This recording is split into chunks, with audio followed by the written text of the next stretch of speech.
Correct ಅಂತ ಕೈ ಮಿಲಾಯಿಸಿದ್ರೆ ನಾನು ನಿನ್ನ ಜೊತೆ ನಿಲ್ತೀನಿ. ಆಗಲ್ಲ ಅಂತ ಅಂದೆ ಅನ್ಕೋ, ಎದುರಾಳಿಯಾಗಿ ನಿಲ್ತೀನಿ.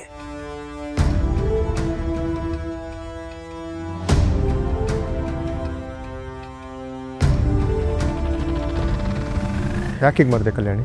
ನಿನಗೆ ನನ್ನ ಜೊತೆ ಬರೋಕ್ಕೆ ಇಷ್ಟ ಇಲ್ಲ ಅಂದರೆ ಡೈರೆಕ್ಟಾಗಿ ಹೇಳ್ಬೋದಿತ್ತಲ್ವಾ? ನನಗೆ ನಿನ್ನ ಜೊತೆ ಬರೋಕ್ಕೆ ಇಷ್ಟ ಇಲ್ಲ ಅಂತ ಹೇಳಿದರೆ ಮುಗ್ದೋಗಿರೋದು. ಈ ರೀತಿ ಸುಮ್ಮನೆ ಹೇಳ್ದೆ ಕೇಳಿದೆ ಒಂದು ಮಾತಾಡಿದೆ, ಏನು ಸುಖ ಸಿಕ್ತು ನಿಂಗೆ ಇದರಿಂದ? ನೋಡಿದ್ರು ನೋಡದೇ ಇರೋ ಥರ ಹೋಗೋದು. ನಾನು ಮಧ್ಯ ರೋಡಲ್ಲಿ ನಿಂತಿರೋದು. ಎಷ್ಟು ಹುಡುಕ್ತೆ ಗೊತ್ತಾ ಕಲ್ಯಾಣಿ ನಿನ್ನ ನಾನು? ರೋಡ್ ಅಲ್ಲದೆ ಅಂಗಡಿ ಹುಡುಕ್ದೆ. ಕೊನೆ ನಿಮ್ಮ ಮನೆಯವ್ರಿಗೂ ಫೋನ್ ಮಾಡಿದೆ, ನೀನಾದರೂ ಅಲ್ಲಿಗೆ ಹೋಗಿದೀಯಾ ಅಂತ. ಬೇರೆ ವಿಧಿ ಇಲ್ಲ ನನಗೆ. ನಿನಗೆ ಮನೆಗೆ ವಾಪಸ್ ಬರಬೇಕು ಅಂತ ಇದ್ರೆ ನನಗೆ ಹೇಳ್ಬೋದಿತ್ತಲ್ಲ, ನಾನೇ ಮನೆಗೆ ಕರ್ಕೊಂಡ್ಬರ್ತಾ ಇದ್ದೆ. ಅಲ್ಲ ಏನಾಗಿದೆ ನಿನಗೆ? ಯಾಕೆ ಈ ಥರ ಮಾಡ್ತಿದ್ಯಾ? ನಾನು ಎಲ್ಲದನ್ನು ನಿನ್ನ ಹತ್ರ ಹೇಳ್ಕೊಂಡು ಕೂರ್ಬೇಕಾ? ನನಗೆ ನಿನ್ಗೆ ಏನ್ ಸಂಬಂಧ ಇದೆ ಅಂತ ಎಲ್ಲದಕ್ಕೂ ಎಕ್ಸ್ಪ್ಲನೇಷನ್ ಕೊಡ್ಬೇಕು. ಅಷ್ಟಕ್ಕೂ ನಾನು ಇದೆಲ್ಲ ಇಷ್ಟಪಟ್ಟಾಗಿರೋದಾ? ಫಸ್ಟ್ ಆಫ್ ಆಲ್ ನನಗೆ ಈ ಮದುವೆನೇ ಇಷ್ಟ ಇರಲಿಲ್ಲ. ನನ್ನ ಪರಿಸ್ಥಿತಿ ಜನರ ಒತ್ತಾಯಕ್ಕೋಸ್ಕರ ಈ ಮದುವೆಗೆ ಒಪ್ಕೊಂಡಿದ್ದು. ಈ ಮನೆಗೆ ಬಂದಾಗಿಂದ ನೋಡ್ತಾ ಇದ್ದೀನಿ, ಏನಾದೊಂದು ಸಣ್ಣ ವಿಷಯ ಇಟ್ಕೊಂಡು ನನಗೆ ಕ್ಲೋಸ್ ಆಗಕ್ಕೆ ನೋಡ್ತಾ ಇದೆಯಾ. ನನಗದು ಅಸಹ್ಯ ಅನ್ಸುತ್ತೆ.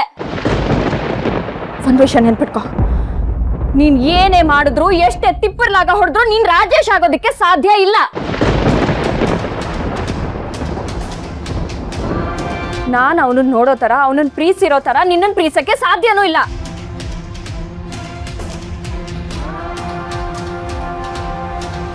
ನಿನ್ನ ಮದುವೆ ಆದಾಗಿಂದ ನೆಮ್ಮದಿಗಿಂತ ಜಾಸ್ತಿ ನೋವೇ ಆಗಿದೆ.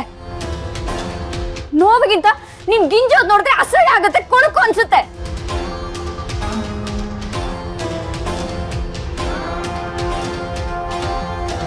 ಸಾರಿ ಕಲ್ಯಾಣಿ.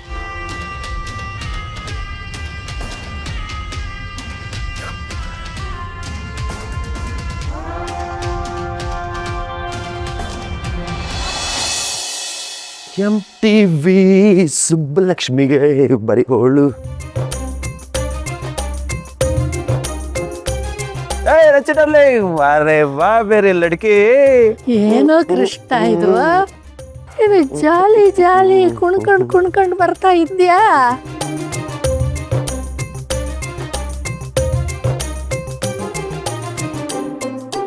ಅಯ್ಯ ಬಿಡ ಬಿಡ. ರಾಚ ಡಾರ್ಲಿಂಗ್, ಈ ಕೃಷ್ಣಂಗೆ ಒಂದು ಕ್ಲಾರಿಟಿ ಸಿಕ್ಕಿದೆ. ಇಷ್ಟು ದಿನ ಏನು ಮಾಡ್ತಿದ್ದ, ಇನ್ನು ಮುಂದೆ ಏನು ಮಾಡಬೇಕು, ಏನು ಮಾಡಿದ್ರೆ ಒಳ್ಳೇದು, ಏನು ಮಾಡಿದ್ರೆ ಕೆಟ್ಟದ್ದು, ಇದೆಲ್ಲ ಫುಲ್ ಕ್ಲಾರಿಟಿ ಸಿಕ್ಕಿದೆ.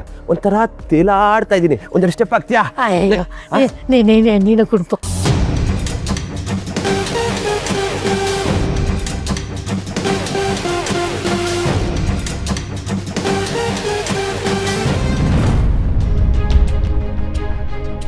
ತುಂಬ ಖುಷಿಯಾಗಿದ್ದೀರಿ, ಒಳ್ಳೆಯದೇ.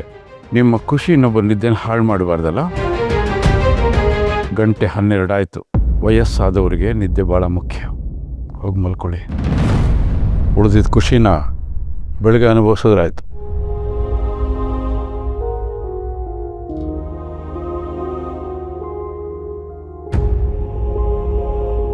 ಕೃಷ್ಣ, ಇವತ್ತು ಮಳೆ ಬರುತ್ತೆ ಕಣೋ. ಒಂದು ಮಾತು ಒಂದಿಲ್ಲ, ಒಂದು ಮಾತು ಬೈದಿಲ್ಲ, ಹಲ್ಲೂ ಕಡಿಲಿಲ್ಲ, ಕೋಪನೂ ಮಾಡ್ಕೊಂಡಿಲ್ಲ. ಏನಾಗಿದೆಯೋ? ಯಾರೋ ನಿಮ್ಮಪ್ಪಂಗೆ ಮೋಟ ಮಂತ್ರ ಮಾಡಿಸ್ಬಿಟ್ಟಿದ್ದಾರೆ ಕಣೋ. ನಿನ್ನ ಮೇಲೆ ದಿಢೀರಂತ ಕೋಪ ಕಮ್ಮಿಯಾಗಿ ಹೋಗಿದೆ. ಏಯ್ ರಾಚಮ್ಮ, ಚೂಟ ಚೂಟು ಅಂದ್ರೆ ಎಷ್ಟು ಜೋರಾಗ ಕನ್ಸಲ್ಲ ಇದು.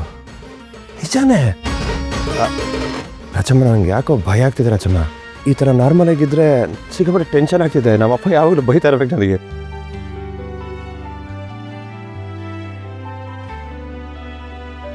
ಏನೋ ಯೋಚನೆ ಮಾಡ್ತಾ ನಿಂತುಬಿಟ್ಟೆ. ವಯಸ್ಸಾಗಿರೋರಿಗೆ ಡಿಸ್ಟರ್ಬ್ ಮಾಡಲ್ಲ.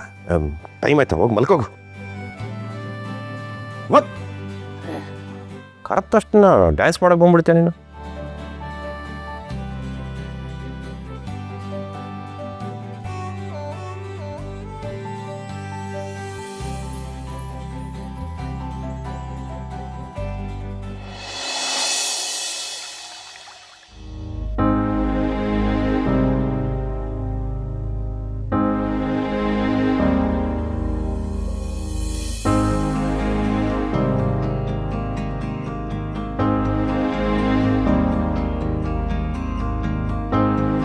ಕಲ್ಯಾಣಿ, ಅಮ್ಮ ಕಲ್ಯಾಣಿ, ಹೇಳಿ ಮಾವ. ಎಂಥ ಒಳ್ಳೆ ಕೆಲಸ ಮಾಡಿದೆ ಮಗಳೇ. ಇವತ್ತು ಶಾಂತಿ ಪುಣ್ಯ ಸ್ಮರಣೆ ದಿನ. ಎಷ್ಟು ಒಳ್ಳೆ ಹೂವಿನ ಅಲಂಕಾರ ಮಾಡಿ ತುಂಬ ಚಂದ ಕಾಣೋ ಥರ ಮಾಡಿದೆಮ್ಮ. ಯಾರು ಮಾಡಿದ್ದಿದ್ದು? ಇಲ್ಲ ಮಾವ, ಇದೆಲ್ಲ ನಾನು ಮಾಡಲಿಲ್ಲ. ಅತ್ತೆ ಚೆನ್ನಾಗಿ ಕಾಣಿಸ್ತಾ ಇದ್ದಾರಲ್ವಾ? ನೀನು ಮಾಡಿಲ್ಲ ಅಂದರೆ ಇದು ವಿನಯ್. ಅಪ್ಪ, ಅಮ್ಮನಿಗೆ ಅಲಂಕಾರ ನೀನು ಮಾಡಿದೆ ಮಗನೇ? ಇಲ್ಲಪ್ಪ, ಕೃಷ್ಣ ಮಾಡಿದ್ದು.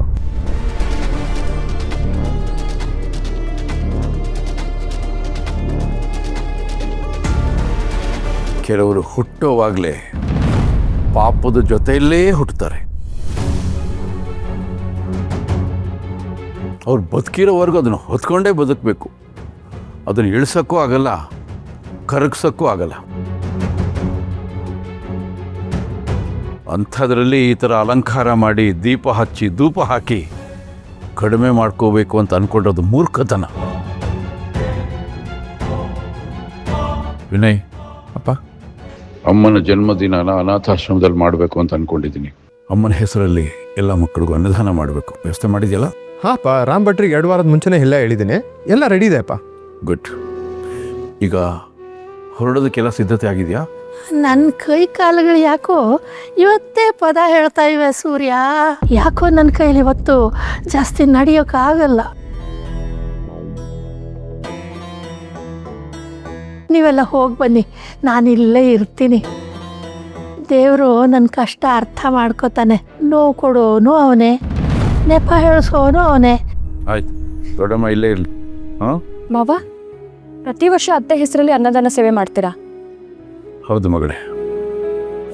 ಜೀವಂತವಾಗಿದ್ದರೂ ನನ್ನ ಶಾಂತಿನ ಈ ಮನೆಯಲ್ಲಿ ನನ್ನ ಮನಸ್ಸಿನಲ್ಲಿ ಜೀವಂತವಾಗಿಟ್ಕೊಳ್ಳೋ ಒಂದು ಪ್ರಯತ್ನ ಇದು. ಈ ಪ್ರಯತ್ನನ ಹಾಳು ಮಾಡಬೇಕು ಅಂತಲೇ ಒಂದಷ್ಟು ಜನ ಇದ್ದಾರೆ. ಆದರೆ ನಾನು ಬದುಕಿರೋವರೆಗೂ ಅದು ಸಾಧ್ಯ ಇಲ್ಲ.